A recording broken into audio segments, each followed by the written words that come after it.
Morning. Embrace the hell yeah. Love that. I wish I know how to say that in Spanish. I steal that. Do a hashtag. So good morning. My name is Jose Jesus. Thank you so much for having me here today. Before we start, a couple of things.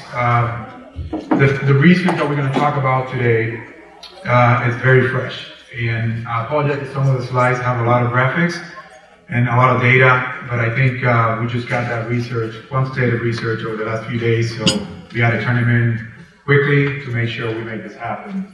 And two, we're going to try to run through some of this quickly so that we allow some time for the Q&A later on, okay? So here's our agenda. We're going to do a quick look at the Hispanic consumer in the U.S.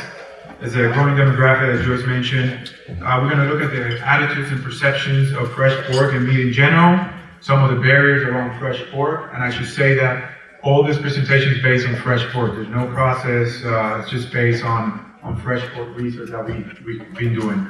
And then the meat eating incidence by protein, and then if we got time, we'll get to some myth busting fun stuff that we have. So why is the National Pork Board interested in the Hispanic market? I think this is a question that I get asked all the time wherever I speak, wherever I go to. And I think I boil it down to four main points. Number one is the fastest, or one of the fastest growing, along with the Asian group, demographic in the U.S. So naturally you want to be tied to the hip to any growing demographics. It's just simple math. Larger household size, and the non-Hispanic market, the average household is about 2.5, and the Hispanic market is about 3.1, 3.2. It's also a younger market, and the affinity for pork is unreal. So we were just in Mexico doing some qualitative work there, and pork is just part of the DNA. It really is. So if anything, we can learn from that sort of affinity that the consumer in different countries have over here for the domestic markets. So right now, there's a little bit over 61 million Hispanics in the U.S. That is a staggering number, any way you cut it. In the next 3.5 years, that number is going to increase to 70 million, which is about a 14% increase. So by 2022, we're going to have 70 million Hispanics in the U.S. And then looking forward, 33 to 34 years, that number is expected to grow to, or by 25%. So clearly, there's a demographic that's increasing, and we have to account for that. Here's a quick population growth projection. So this is just growth rate, but the orange one is a multicultural consumer. So that's Asian, African American, and Hispanics. So the trend line is going up, whereas the blue one on top is kind of the non-Hispanic, white, and that's kind of trending down a little bit. So it's just growth rate, right? The growth rate is pointing upwards for the multicultural consumer, which is why we have a big interest in this demographics.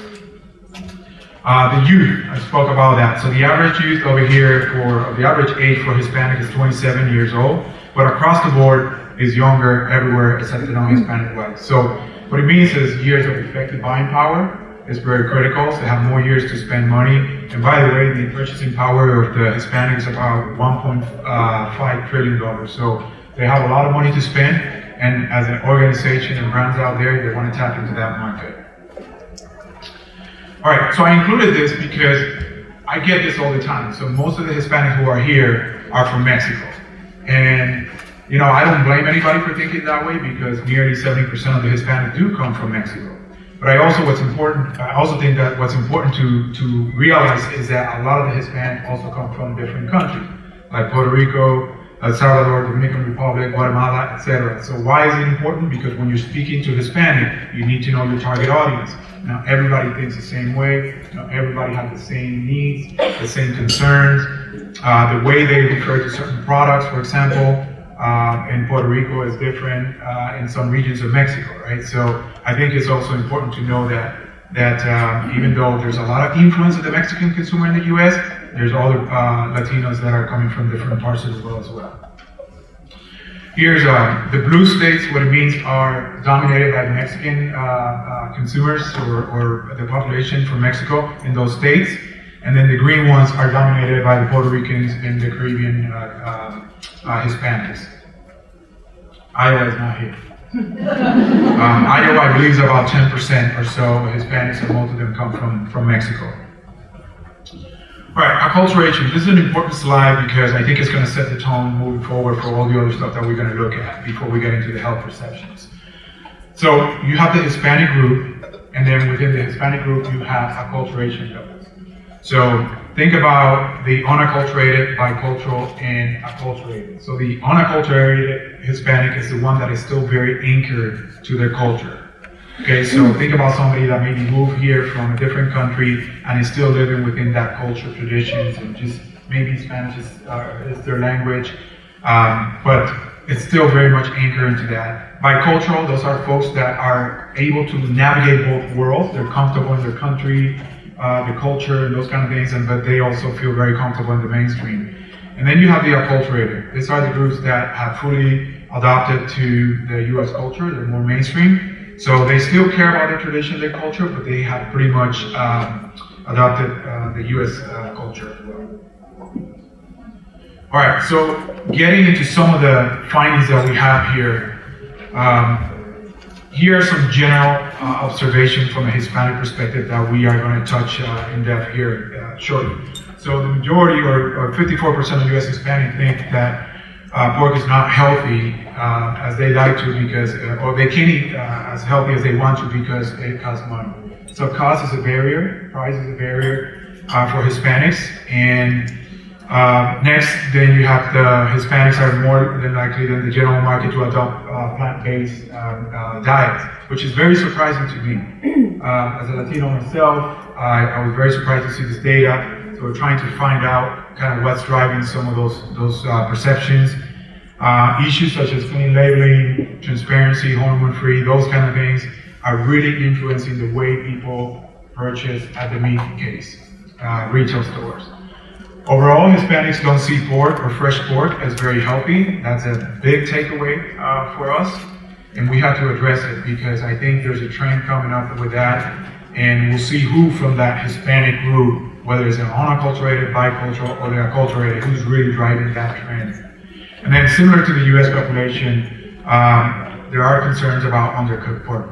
So this is about the 145 message. It's okay to eat it at 145 with a 3-minute rest, and you have nothing to fear. US producers produce the best pork in the world, so but there's still some of that concern. A lot of that stems from their home country, the way they eat pork, the way they eat food, how they raise the animals over there. So there's a lot of concern with that, and obviously they're bringing it over here. Now I say that, but also the U.S. non-Hispanic population have a lot of concerns about that. So this is an opportunity for us to educate and engage the consumer, whether you're Latino or not. There's a need for that.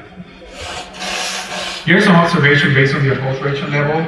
So who's driving this sort of new trend on the vegan and flexitarian and plant-based diets? Well, it's the unacculturated and bicultural Hispanics. Those are the folks that are thinking along those ways. Also unacculturated Hispanics, they think it's important and are willing to pay more for products that don't have antibiotics or are hormone-free. So it's kind of like a two-edged sword. There's a conflict there, and we're going to talk about what that conflict is about. They're also more interested in natural and organic food than the non-Hispanics.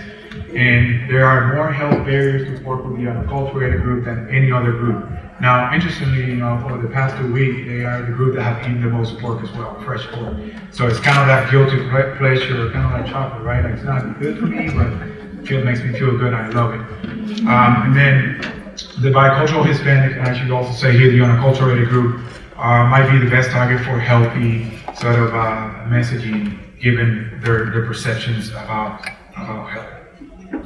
All right, so getting to some of the perceptions. This is a busy slide, as I mentioned. I apologize for that, but 2 things, actually 3 things. The number one, their life is too short. If food doesn't taste good, why eat it? So I think what we can all agree on, whether you're Latino or not, so you see that first column is non-Hispanic, the second is total Hispanic, and then we're trying to see who from the Hispanic is driving what. So that's sort of what the last 3 mean. But I think everybody agrees that if it doesn't taste good, why eat it? I think that's a reasonable expectation. I guess whatever you're going to eat, you got to taste good. But I think what's important here too is that, consumers are saying, Latino consumers, and you see it over here, 23A, they're saying that I don't eat as healthy as I'd like to because it costs more money. So who's driving that? Ultimately, the bicultural and monocultural Hispanics.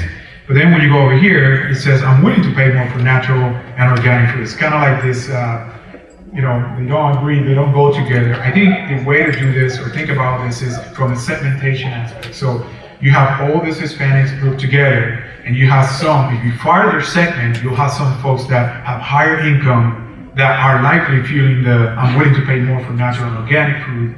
And then you have the lower income that say, hey, I like to eat it, but I just can't afford it. So this is why it's important. If you're talking to these folks, you got to know who you're talking to so that you can ultimately cater that message accordingly. I really won't give up junk food. I think that's the fourth one in there. But that's a taste issue, right? I mean, people don't care about it. So they just say, I want to eat it. And that's the main thing for me. If you're talking to those folks, flavor is a big deal versus health and the other ones. All right, so the influence of healthy diet trends. I think we spoke a little bit about this. What's important here is that Hispanics across the board are being influenced about all these trends that are happening within this space. And you look at it over here, the second column, they are significantly higher than in the non-Hispanic market. So plant-based diets, plant-based meat, flexitarian diet, vegan diets. So we're trying to wrap our heads around this. We just literally got this information, so we're trying to think, why is this happening? One of the things that we're exploring is plants and vegetables are huge in the Hispanic community. A lot of the research that we're doing in market in those countries show that people go to local market. Think about a fresh market to buy a lot of the food that they perceive to be very fresh. So maybe it's part of the diet. Maybe they feel they need to eat a little bit more, but there's certainly a lot of noise out there in the community through the news media. Even though it's a smaller population over here, you can think about 15%, 13%, 14%, 10%. But nonetheless, it's more prevalent in the Hispanic than non-Hispanic. Now, I think what's important is that as they look forward, this trend tends to grow. And you see it over here. We went from 10, 12, 13, 14 to now 28, 26. So I think future looking, I think that's something that we need to keep tabs on as an industry is how do we address some of these issues with Hispanic? And number one, are they getting the right information from the right sources? What can we do to educate them so that they have a better understanding of what this means for them? So this is what's important to them. Okay, this is when you think about claims, this is something that's driving purchasing behavior or impacting purchasing behavior in the meat case. So clean label. I think everybody wants a clean label. 76% across the board, 77% in our Hispanic market. Clean label, what it refers to is something that's easy to read and understand. I think, again, that's a reasonable expectation that whatever product you're going to buy, you can understand what that is and that you can, that's easy to understand as well. I think here, though, antibiotic-free, look at all these things that are significantly higher in the Hispanic market versus not Hispanic market. Grass-fed, free range, certified humane. I think these are issues that are affecting Hispanics the way they think about products. And I think, yesterday I was coming back from Miami and I saw a report coming through from Nielsen showing that 67% of consumers in general, they want to know everything that they're putting into their bodies. Okay? Everything. So I think we have a role to play here to educate consumers. I mean, I know that from a marketing perspective, we team up with dietitians, we host seminars, we do a lot of one-on-ones, and really try to educate them so that they can go back and educate the consumer. But clearly, something that's affecting how people think about these issues. Now, everything is important until you got to pay for it, right? I think that's important to know too. So we went from 72, 65, 66, now to almost half that. It's still significant. It's 34%, 35, 31. So it goes down a little bit because now money is at play and you got to have the money. So that means some people might be able to do it, but not on a consistent basis. So how do we attack this issue going forward? I think this also has implications for retailers. if it affects the way people are buying products. I can tell you that when we did shop alongside the qualitative work in all these key markets, LA, New York, Miami, San Antonio, Dallas, Mexico, what I understood from consumers, and we have videos throughout this whole journey, but people think about pork being boring in the meat case. You see beef claiming all this thing grass-fed, you see chicken claiming organic and antibiotic-free. What does pork stands for? So I think there's an opportunity here, and the research points to increased revenue there. So how do we capitalize on this to really claim something that is truthful, but we give consumers peace of mind and really permission to eat and feel good about what they're putting into their bodies? Here's a video of a guy that we interviewed in Los Angeles this summer, and I just want you guys to take a look. I know that one thing that's really coming to the forefront of consumers in America is really how animals are treated and raised, and how they're sort of injected with things to make them more meaty, as opposed to like natural farm raised. I don't really know. I know that sometimes when I go and buy chicken, for example, I'm not gonna go for a breast that's as big as this thing and there's 6 of them in a pack. And I'm like, something doesn't look right about that breast. I don't know what to look for with pork either, you know what I mean? So they don't know what to look for pork either. I think consumers in general, they're just concerned and they're just, way clueless about some of these things. And what role do we play as an industry to really educate and importantly engage these folks, right? So what role do you play as registered dietitians, or what role do we play as an industry to be able to talk to consumers and give them that peace of mind that they need and ultimately deserve to be able to make the right purchasing decision for them and their families?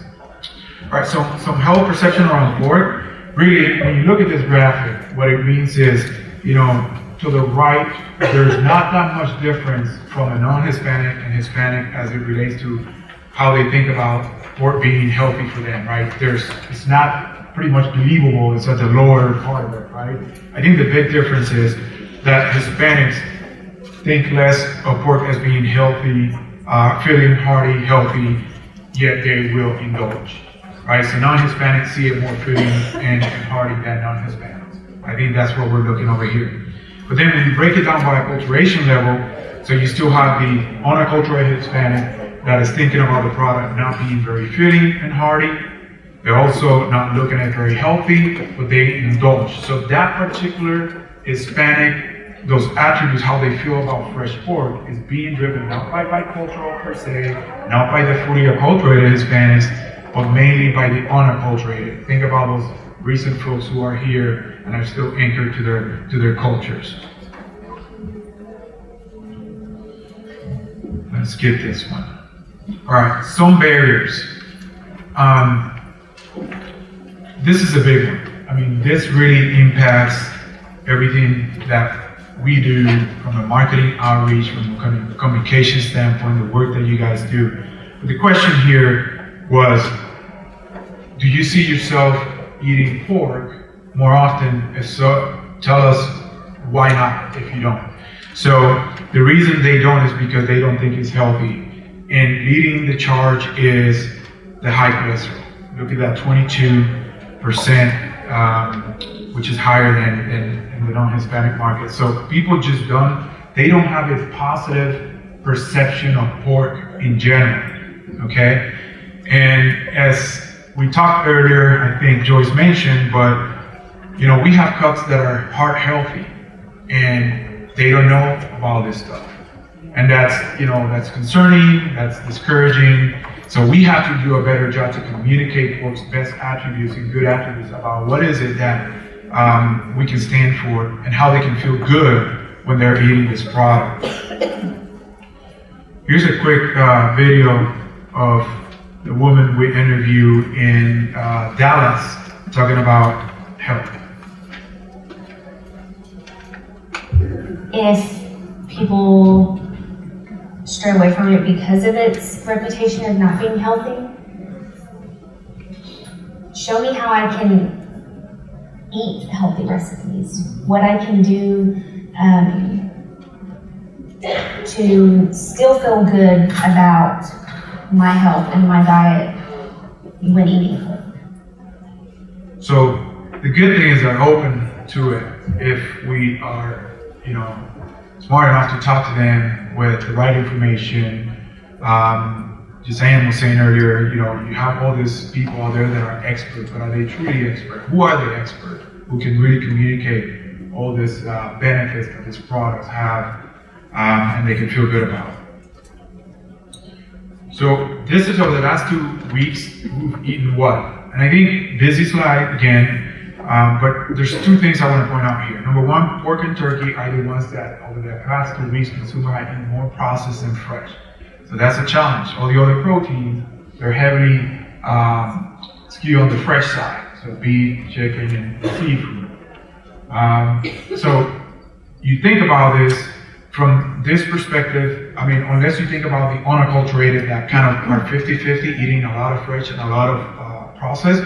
But I think that the challenge with this slide on pork is that as Hispanics acculturate, you see it goes from a fresh pork perspective, they go from 74 to 67 to 55. So the question is why? Is it because they have, once they move over here, they have more options, they have, the economic situation improves, so they can indulge in different proteins.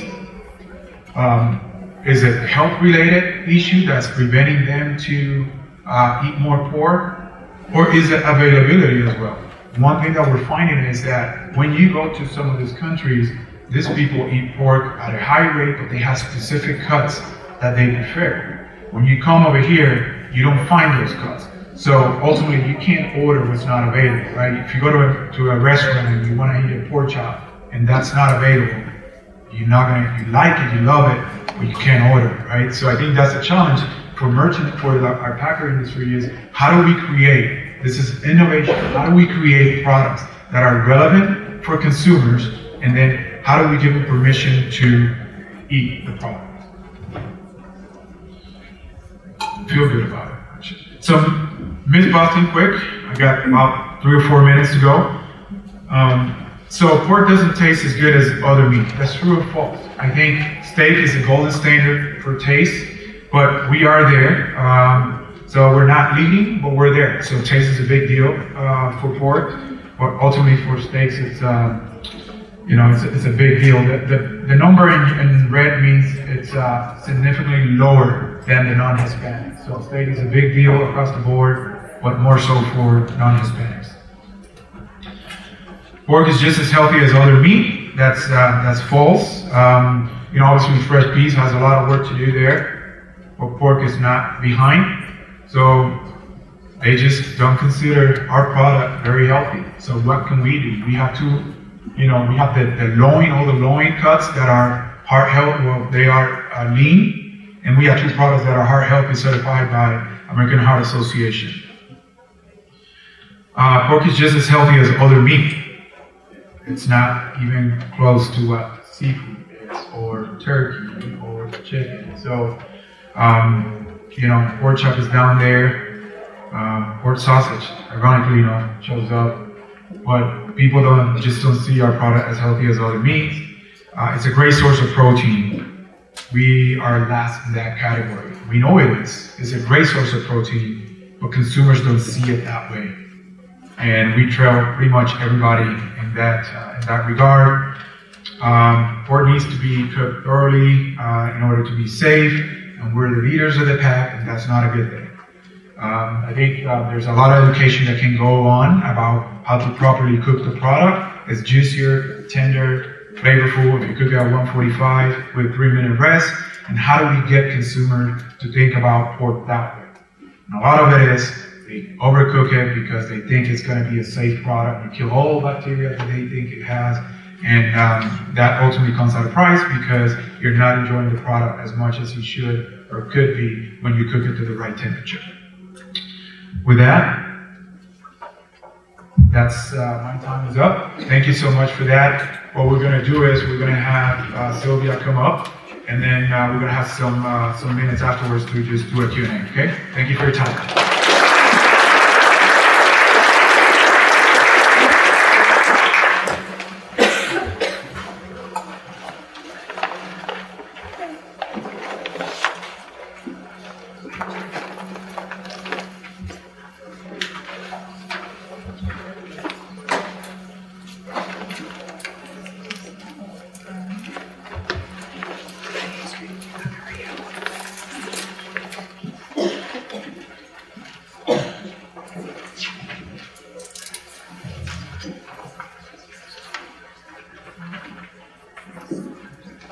Thank you. I'm gonna have to stand a little bit. Can you hear me there? Okay, or could I stand here better? Okay, this is better. Awesome. All right. Well, thank you so much for giving me the opportunity to be here today. It's certainly great and fun and delicious to be in Iowa. I had a wonderful dinner last night. I want to go over some of the things also that Jose had mentioned briefly. But again, we want to make sure that we concentrate on the things that are more also very valuable to you. I am a consultant, so I wanted to disclose that these are the companies and organizations that I'm working with presently, and that this presentation it is sponsored by the pork producers. So this is us, our families, our extended families.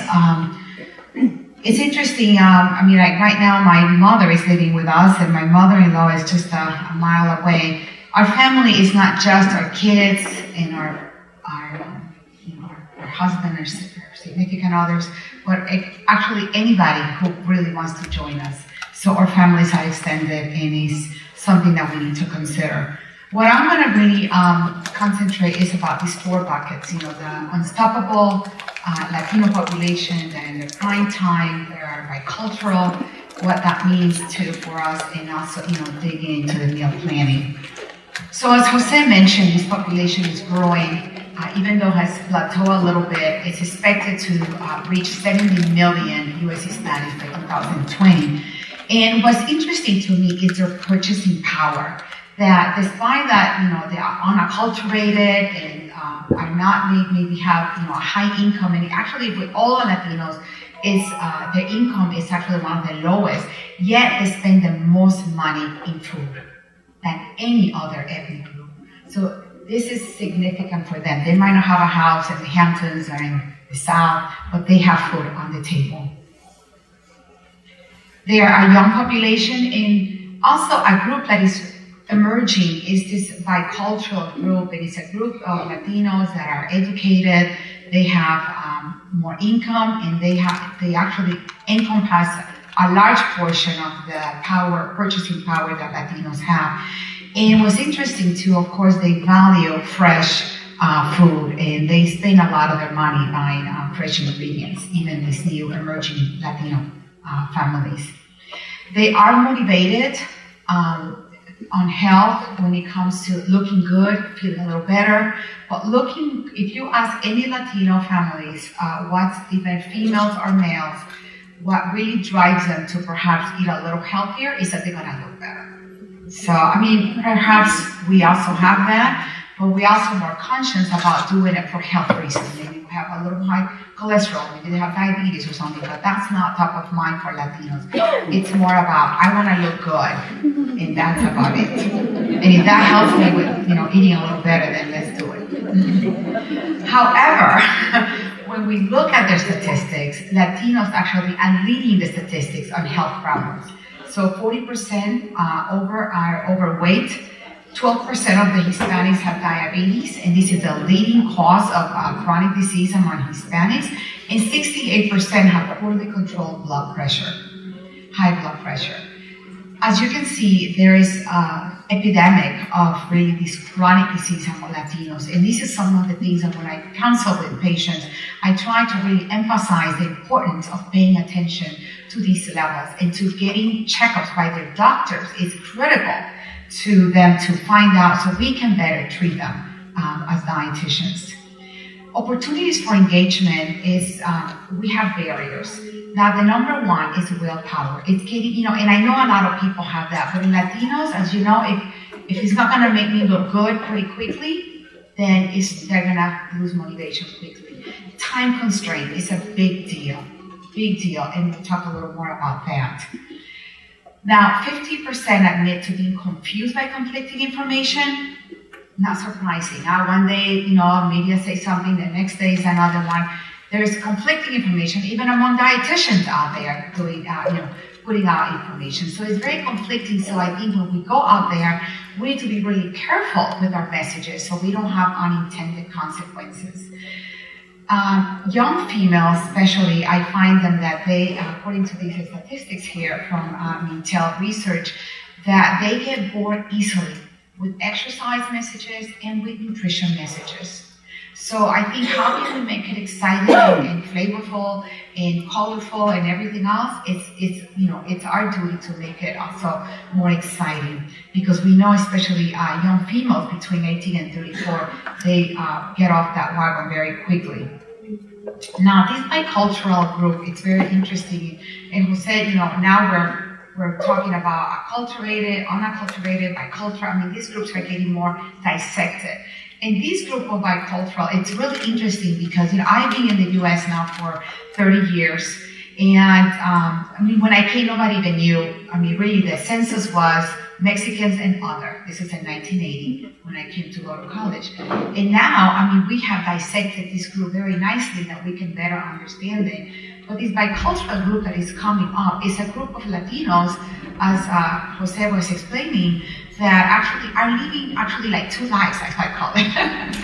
Where, most of us, we speak Spanish at home and we live and breathe Latino community, but then we go to work and we can blend with the rest of the population.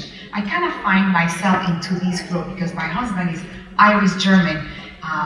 And so my kids are a little confused, my daughter is redhead and my son has big blue eyes and they're like, what am I, Mom? And I'm like, hey, you're Latino, don't you forget that.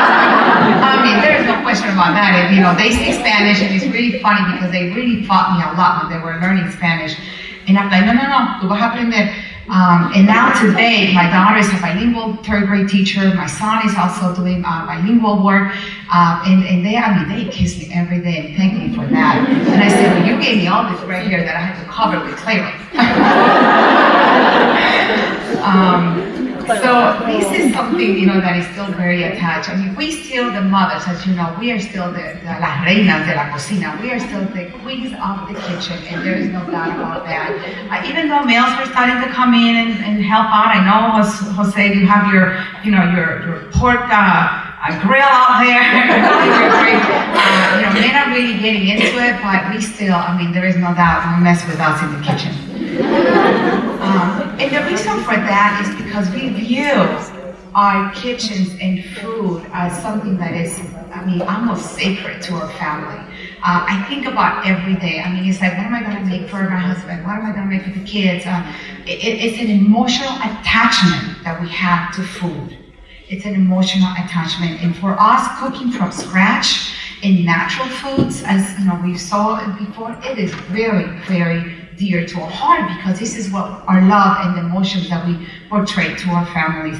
And we enjoy that. We enjoy cooking. We don't think that as a chore, but something that it is like part of, our love for our families. However, as you know, we are the queens. We also carry a lot of hats. There is also consequences for being the queen. We also, we are caretakers. We are the mothers of everybody. We solve every issue out there. We, the soap operas that we have, like telenovelas, they feed our conversations with the other moms. So we do a lot, and that kind of brings a little bit of a prize for us. There is no time for cooking. We spend too much time with the comadres out there talking about the telenovelas and all the things, and we're working, and then really there is little time to really cook from scratch.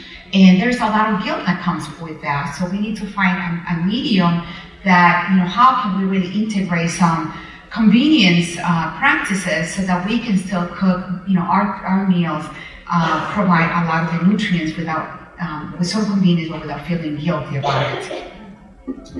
So let's talk about some of the meal planning. How can we really jazz people up with this wonderful healthy meals? First of all, everything starts in the grocery store. And 80% of Hispanics shop with their families. People always thought I was crazy bringing all my kids and cousins and everybody who came with me to the grocery store.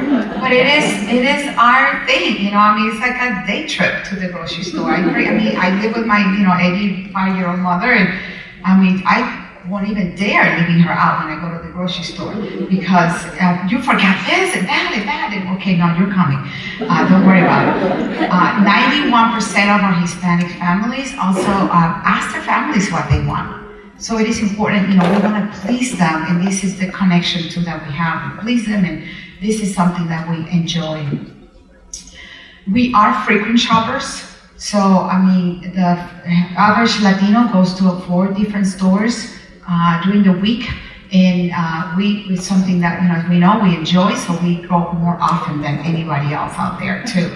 And we still, before it was going to the Latino bodegas and the little supermarkets, but now we know that the major supermarkets carry a lot of our foods and brands that we have grown with.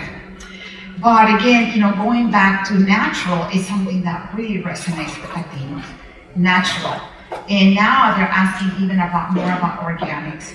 And more than half of Hispanics mainly buy natural organics when they grocery shopping. And remember when we talked about they have the lowest income, yet they're buying the most expensive products out there. So it's interesting. So I think we have a lot of education to do that, that first eat those veggies and fruits and load your plate with nutrients, and then we'll talk about this organic, inorganic, whatever you want, you feel that you want to purchase.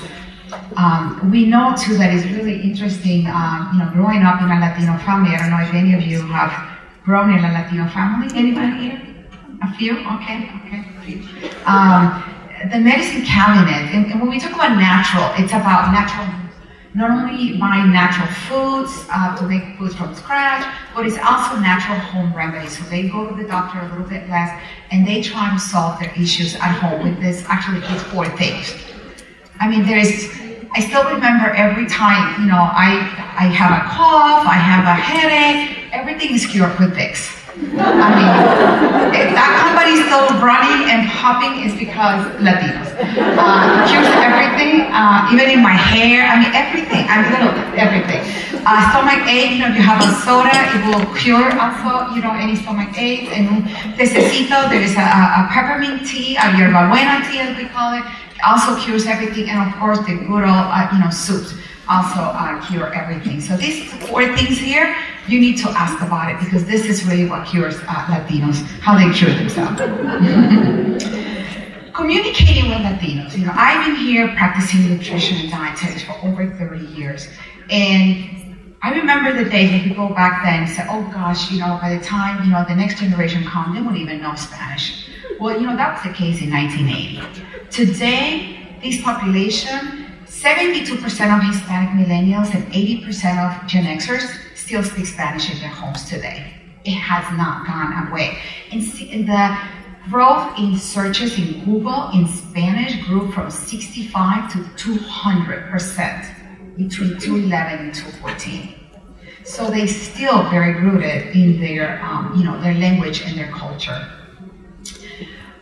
How they get influenced? TV, honey, it is about the TV. It's all about the TV and the radio where we get everything. Even now, cooking recipes and cooking, looking at cooking shows in Spanish also has become quite predominant and even has surpassed mom's recipes. Oh, I still send my son, my daughter recipes. You gotta do my, whatever. You gotta do my pork chops that you've grown with.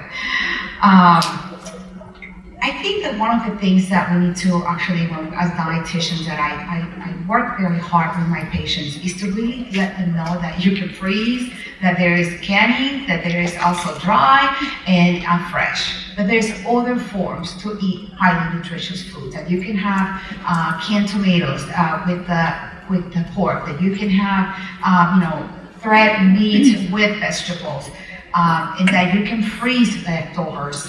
I mean, I have a friend in Miami just sent me a box of mangoes. I mean, I was like thrilled. And by the time they came to me, said when I bought a lot of them already ripened. So of course, my mom and I, because the kids are like, my kids love mangoes. So my husband is like, I don't know, it's a little slimy. He's still very Midwestern and not quite in love with mangoes as we are.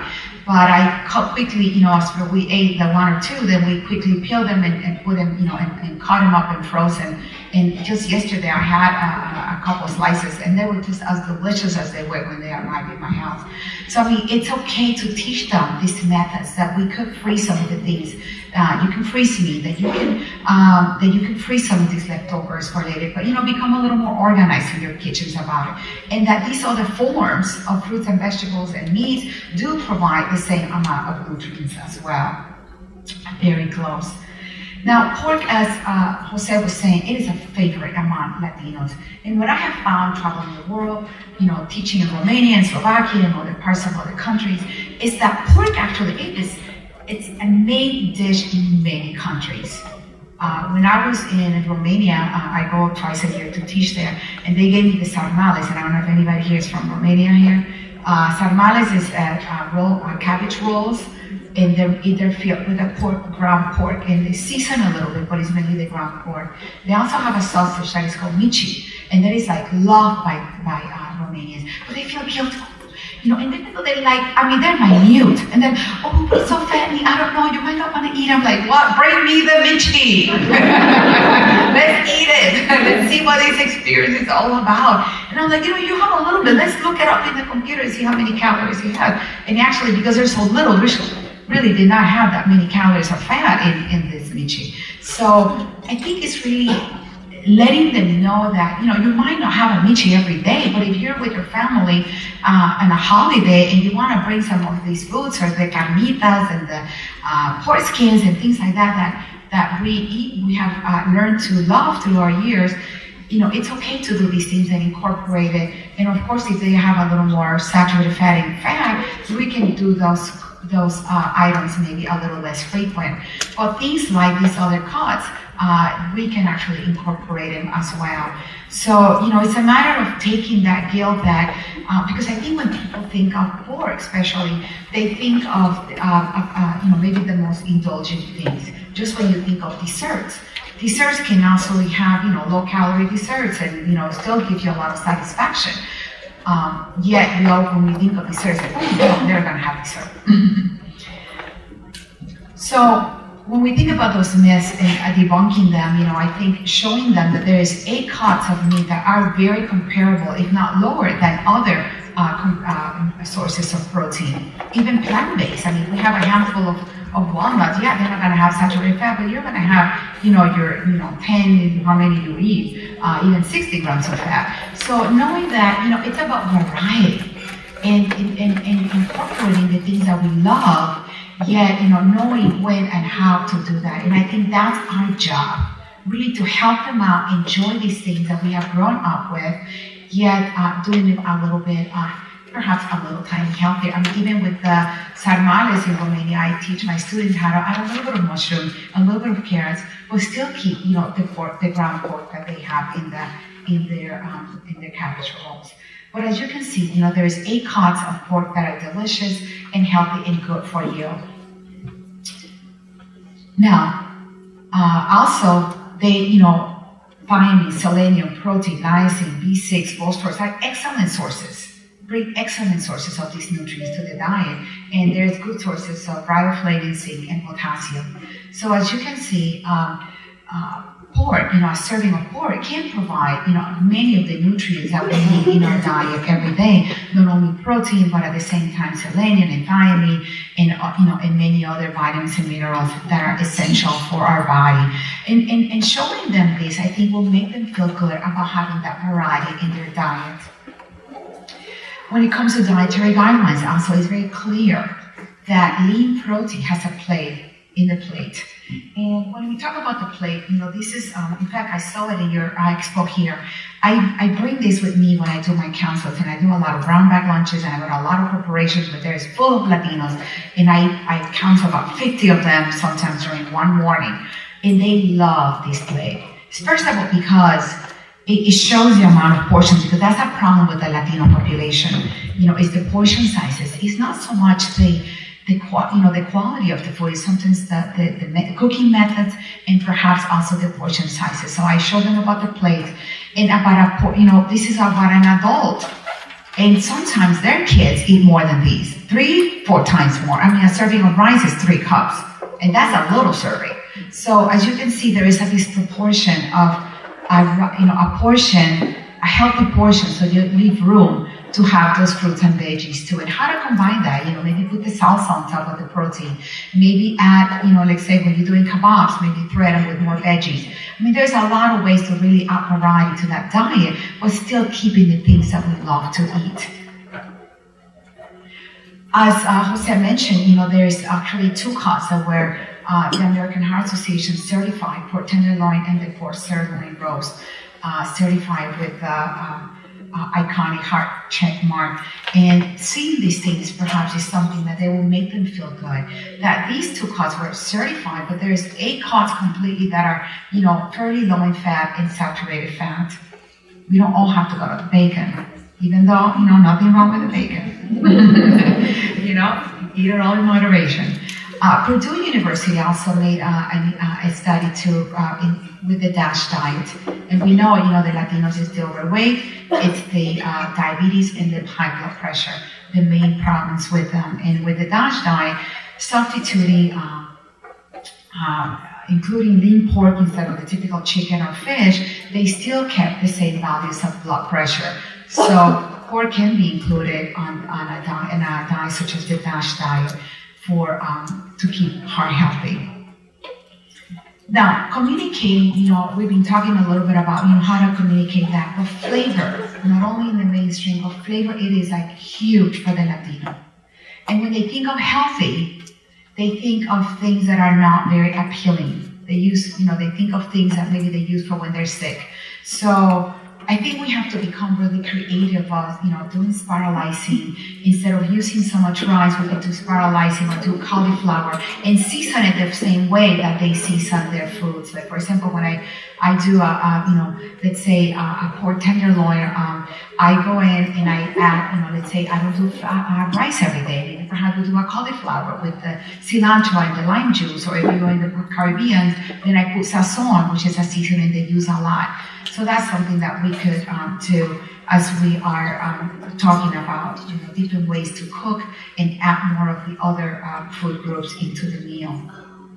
There is great bilingual tools. As you know, they love to get information in Spanish because it brings them that emotional attachment to their culture. So you can go to places like in this kind of proportion here, but the Heart Health and the pork.org have great tools such as this one that are in many others that are also bilingual.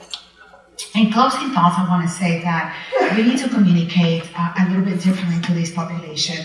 The mainstream is not going to work with them. We have to individualize nutrition, and I think the Hispanics more so than others. We need to make sure that that we give support to those moms that are strapped for time but still want to cook from scratch and do meals that are nutritious more than anything, and that lean pork could be included in a heart healthy diet, in a diabetic diet, in a diet for weight loss, and that it still provides great amount of nutrients. And that the strategies is to really capitalize on those favorites and try to make them perhaps a little bit healthier, and also at the same time adding some of the things that they're missing, such as vegetables in their diet. So how can we incorporate some of the things that they're missing with the foods that they love so much?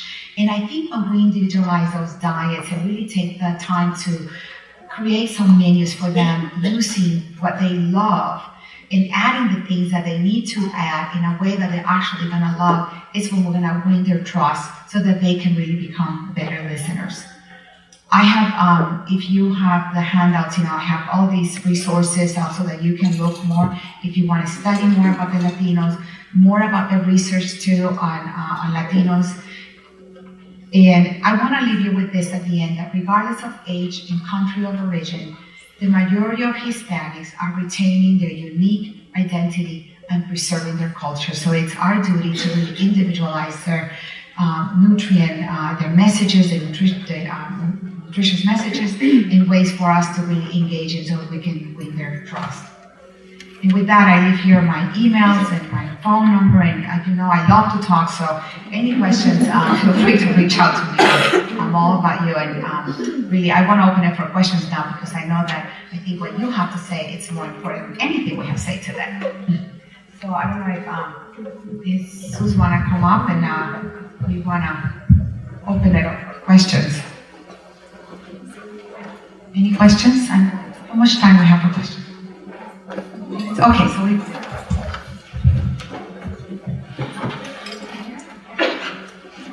I'm way starting. I was listening talking about genetically cloned chicken nuggets that are going to be out by next year. Are you seeing this kind of trend in the farming world? Are they going to be that kind of thing so that we don't raise farming? I haven't heard that. That's outside of my scope.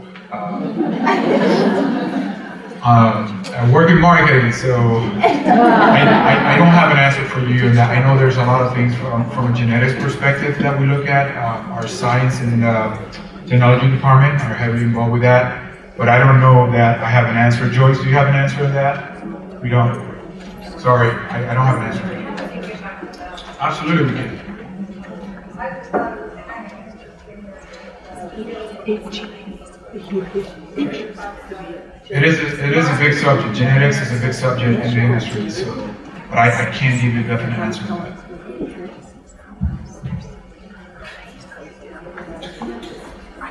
What's changed as far as now the pork is actually cooked to the well done, if you cook to this 145 or medium rare?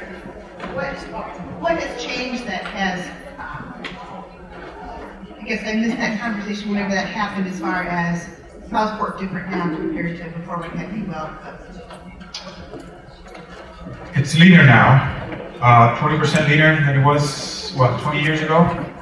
So, what's that?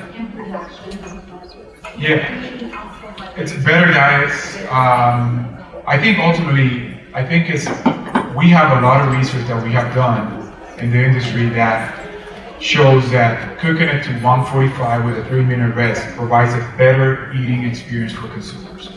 And right now, what we notice is that there's not a lot of people that are doing that, and the biggest complaint, we do a lot of social listening, Google, all these different channels, and the biggest complaint with pork is that it's overcooked, and it's not juicy, and it's not tender, even though the product is safer today, and it's leaner today than it's ever been. So, it's a very difficult thing to accomplish when most people are used to cooking or eating the product that way. And people think that, pork is pink. It's a different color, just like fish is white when you cook it. Pork is gonna be pink when you finish cooking it. So I think that's something that I always emphasize when I'm doing cooking demonstrations, that unless you put a dark sauce or, you marinate it or put mole on or something, it's gonna be pretty pink at the time that is, good for eating. So remember that and remind them of that it's not gonna be like completely a different, darker color. the research we've done, the pink is good. It's a good attribute for beef. It's not for pork. And I think it's that sort of thinking that if I eat it pink, similar to chicken, you get sick. We don't want people thinking that way. We want to educate and let them know that it's okay to eat it at 145 with 3-minute rest. It's going to look a little different. I have a question more for Sylvia. When you mentioned food preservation, I'm an extension specialist. There are several of us in the room, so extension teaches food preservation. That's right, love them. Is there the need to try and teach food preservation to people who speak Spanish? That's a great question. Absolutely. I have, a dryer that I bring to my cooking classes. I bring my crock pot. I bring, how to freeze things in small little baggies. I teach them this and how to make it organized, how to organize themselves, labeling things, so that makes it easy for them to use them when they are, with time constraints. So I think preserving would be and that's a lovely thing to do among, several Latino females. So bring your friend, bring your grandma, and let's teach you about how to be preserving. And of course, if they do it in Spanish, it's gonna be great. But it makes them come more because they feel like it's speaking to them. But nevertheless, I have been really getting into drying food and some mangoes, and I dry watermelon, and it is like a great snack. It is amazing without adding any drop of sugar or anything. And the kids really, love that snack. So I think preserving, snacking, freezing, all of those are great ways, and then emphasizing that they still keeping the nutritional value. Thank you. Right, we hate to cut this off. Yes, let's thank Sylvia and Jose.